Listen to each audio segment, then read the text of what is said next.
Welcome to the Daily Coffee Pro friends. On today's episode of the podcast, which is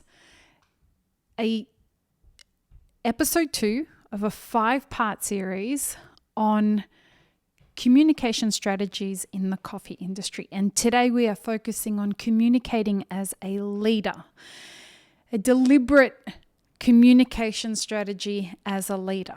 And we're going to cover why it's important to have a deliberate strategy and how you go about doing that, and what are the pitfalls of a passive approach to having a deliberate leadership strategy.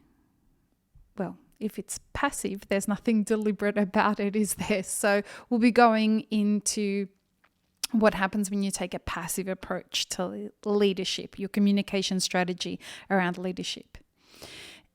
An important part of that is knowing how to be assertive. And so I want to invite you at this time to check out the show notes below and look for the new online course that we have for communication and assertiveness training for the hospitality industry. It is a 6-module course that once you have access to it, you can take as long as you want to go through it. It is a course that we did live last year for a full day with Dr. Jamie Berry, a clinical neuropsychologist, and we focused particularly on the different ways that you can train in assertiveness so that you not only can communicate effectively, but particularly understand how to communicate your rights and how to assert those rights in a fair and clear way. And it's fantastic for teams. Imagine if your team could all communicate openly and fairly and understand what their rights are, as well as what other people's rights are, and make sure that they don't let people walk all over them and they don't walk all over other people. So head to mapitforward.org/webinars to get details on how to get access to that online course. And we have a 50% discount going for this week from now until the end of February 2020. And that leads really well into what we're going to be talking about today, which is communicating as a leader. And as I said at the top of the podcast, the idea of having a deliberate, thought-out communication strategy as a leader is crazy important. And the reason it's important is because, first of all, it pushes you into the mindset of, how do I want to communicate to my team? And this is particularly important because if you don't do that, you're not keeping yourself in check about making sure that you aren't being aggressive, that you're not being passive. You want to make sure that when you communicate as a leader, it's done in a way that is assertive.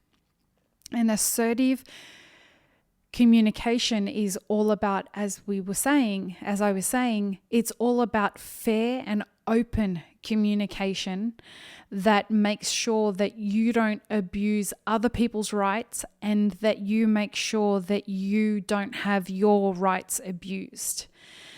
Assertive communication as a leader and having a deliberately set out strategy within yourself and then as a leadership team, it's important to do this because of the next part of the strategy. It's important to map out a deliberate strategy because it makes you think about, well, what are the rights that I want to communicate?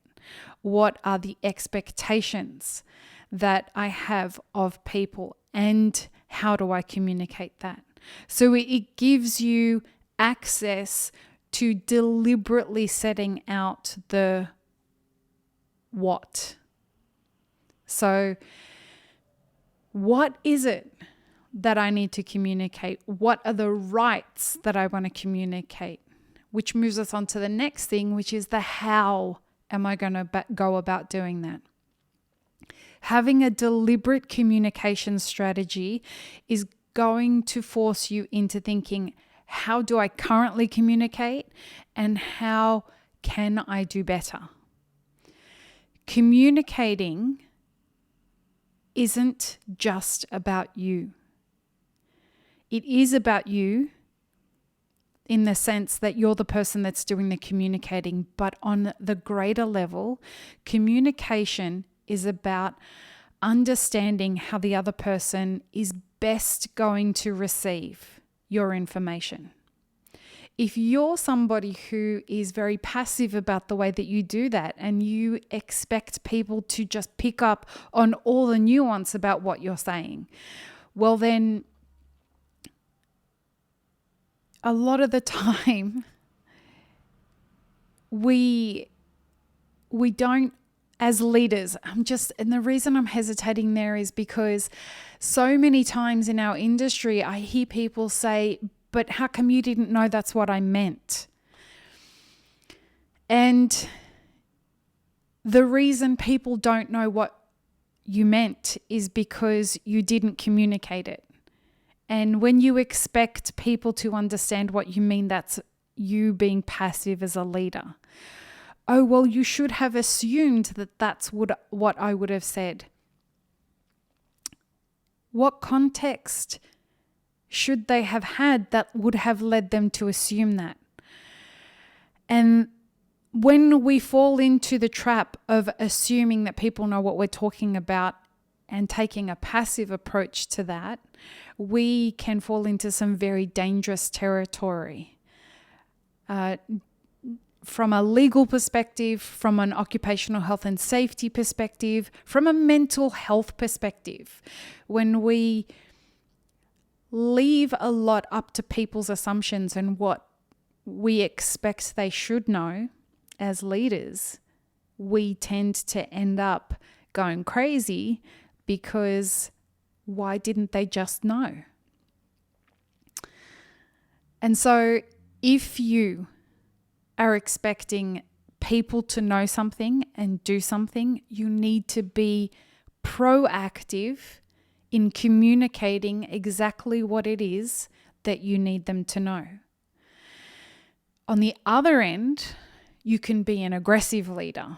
And we're going to be talking a lot about this stuff in detail for a full day at Coffee Fest in New York on the 9th of March, where we're going to be exploring these different types of leadership strategies: passive leadership, aggressive leadership, passive-aggressive leadership.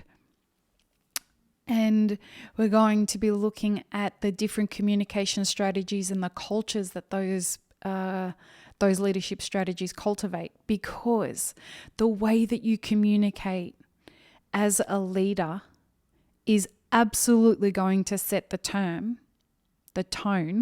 not the term, but the tone of your culture. If you are aggressive, if you are demanding and shouting and physically handling people, if you are micromanaging, which is an aggressive move as a leader, if you're being controlling, another aggressive move as a leader, if that's the way that you're communicating, and remember, communication is not just about what you say, it's about your non-verbal communication as well.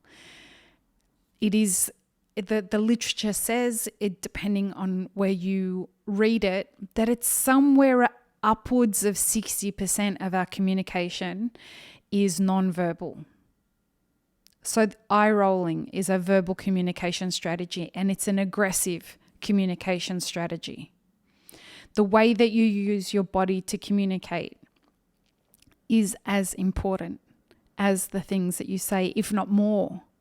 Now, all of these things go towards setting the culture. They contribute in a really big way to setting the culture of what you're going to do. On the other side of that, what happens if you don't take any approach to determining or predetermining your communication strategy as a leader? Well, we know, as we've just said, that when you take a deliberate approach, it forces you into thinking, what is it that I want to do? What is it that I want to say? How am I going to do that? When you take a passive approach, you're not considering any of that.